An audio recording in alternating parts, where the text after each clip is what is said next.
Italian Prime Minister Giorgia Meloni and 3 other government officials are under judicial investigation in Italy for abetting a crime and misuse of public funds in relation to the release of a Libyan warlord wanted by the International Criminal Court, ICC. Arrested in Turin on January 19, Osama Anjem, also known as Osama Al-Masri, is a Libyan police officer who was released on a legal technicality and repatriated on a state flight 2 days later. Al-Masri is said to have been in charge of migrant detention facilities in Libya, where torture, sexual violence and abuse are rife. The ICC has issued an arrest warrant for him on suspicion of crimes against humanity and war crimes.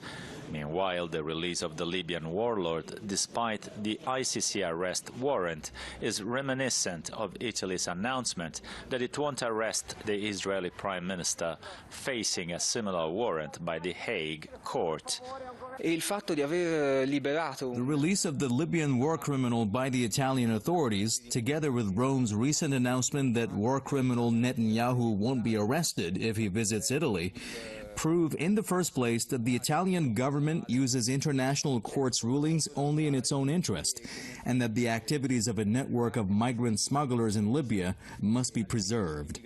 Libya plunged into deadly chaos in 2011 when the US-led NATO military alliance started a bombing campaign after overthrowing and killing the country's ruler Muammar Gaddafi.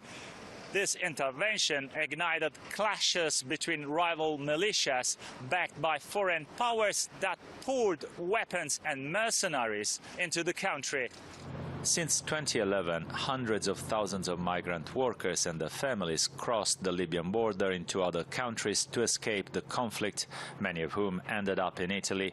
In 2017, in an attempt to cut the number of migrants landing at its shores, the then center-left Italian government signed an EU-sponsored agreement with the West-backed Libyan government, which controls the western part of the country to this day. La Libia che non esiste più. Libya as we knew it no longer exists. The country is split politically, ethnically and religiously, and Italy's interests there are not always aligned with those of the broader West. An increasing number of Italians have lost confidence in the country's institutions as a whole.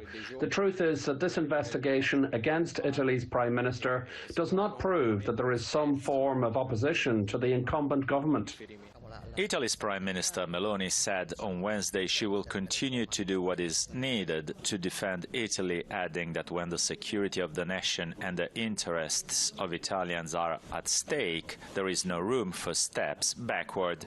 Max Civilli, PressTV, Rome.